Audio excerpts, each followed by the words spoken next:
Discover all the latest shows, sessions and mixes from 6 Music on the BBC Sounds app. BBC Radio 6 Music. Right now, it's Chris Hawkins. I am so happy now to say that Brian Molko from Placebo is with me. Hi, Brian. Hi, Chris. How's life?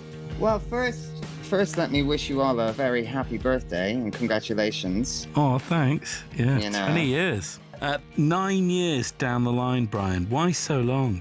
Well, okay, I mean, the last official album came out in 2013, so we did a couple of years touring for that. That takes us up to 2015. Started working on this album in 2016, just me and Steph, and that's when our retrospective tour kicked off, and that lasted another 2 years. Then we started recording this record in our home studio, and we were about like 80% finished, getting ready to start to go out on the road again when the pandemic hit. So it's delayed everything for 2 years. So we have been working, so it's not as if we're coming out of retirement. And what are the processes involved in making a Placebo album? Well, this one's really different, just because of the circumstances. What we would normally do, and what we did for all the previous albums, is that we'd go spend 3 months in a rehearsal studio and just play and kind of see what happened and sort of build songs very, very organically that way as a live band. But this one was completely different. This is the most kind of constructed in the studio record that we've ever done. So when we take it into the rehearsal room as we are now, it's almost like a process of relearning everything and relearning how to play it, because it's so layered and it's so textured. It's got so many different sounds on it that if I was to try and replicate that on stage, I'd probably need a pedal board about the size of the stage to accommodate everything, that we used to make this record, most of which we've kind of forgotten anyway.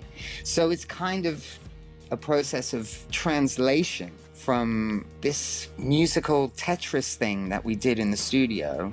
I'm spending a lot of time relearning the songs, basically, because the way that we approached this was a complete break with our tried and tested methods. Have you ever been surprised by a song that you really love and are absolutely sure is going to go down brilliantly with audiences and then hasn't? And by contrast, has there been an example of a song or songs that audiences have loved that you've been surprised by? I think we've been really lucky. I haven't really had that kind of shock. I mean, for me, I think the biggest surprise of my career was Nancy Boy. My jaw was on the floor. I couldn't believe that a song called Nancy Boy in the 90s was number 4 in the charts. That was my biggest surprise. I didn't imagine it would have such mainstream appeal. How do you think it sits now, that song? Honestly, it kind of feels like a different band, and it was like 25 years ago. I'm pleased that I had that kind of bravado and incredible self-confidence to put something like that out in the 90s. I don't know whether I have that confidence today. Brian, let's talk some more in a moment, but pause for a second. I'm going to play Happy Birthday in the Sky now. Heartbreaker on the new album. Where did this come from? Well, I think from 2 places. First, David Bowie's passing, which obviously had a major, major impact on me. It was at that point that I actually began to reflect on how much I had been influenced as a human being by David. There's a lot about David which taught me to be a better human. To me, Happy Birthday in the Sky, I have to kind of, in order to get inside a song, I create a narrative that's my own, and I create characters. And what I did in this one is that I tried to put myself in the shoes of somebody who lost a loved one to police brutality. So it was a mixture of Bowie's passing and what was happening in the news. New Placebo, Happy Birthday in the Sky, from the new Placebo album, Never Let Me Go. And Brian Molko from Placebo is with me. Brian, David Bowie, who you've just talked about having such a big impact on your life. How did the two of you meet? We met for the first time backstage at an arena in Milan.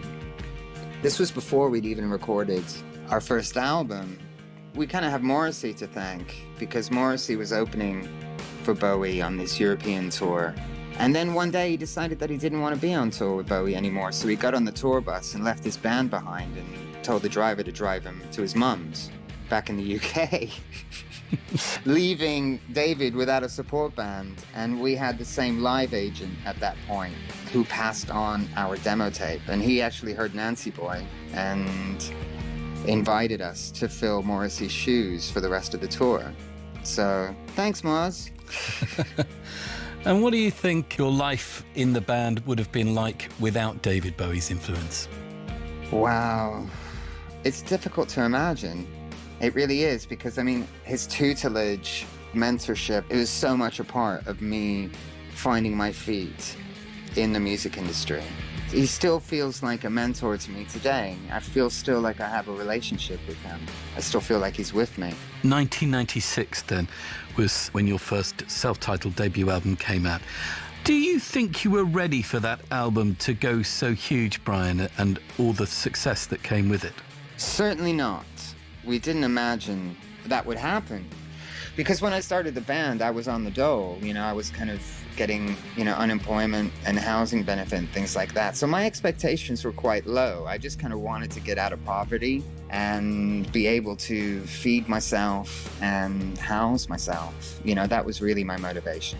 And not to have to go get what I call a muck job. But we were really young, really naive. There was an element of kind of where we felt like we tricked people into giving us, a record deal and the opportunity to make an album, and that we'd be found out quite quickly. So we just embraced it. Was being a rock star your destiny, though, do you think? Depends on whether you believe in destiny or not. Do you? Colloquially, I would say destined to do something artistic, because the first thing that I wanted to do was become an actor. So I moved to London when I was 17, and I went to Goldsmiths College to study that. 3 years later, when I got my degree, I'd already changed my mind. I was like, okay, done that, but all I really want to do is start a band now.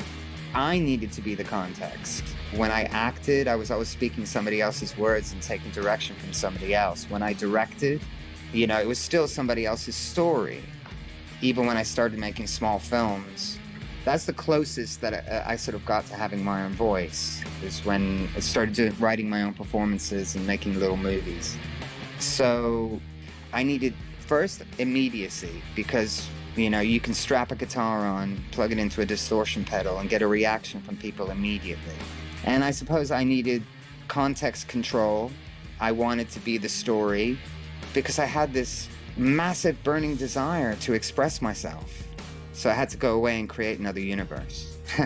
Is there anything that you'd like to do outside of acting, performing? Is there anything that you have a burning desire to do? If there's anything, it would have to be something to do with animals and helping animals.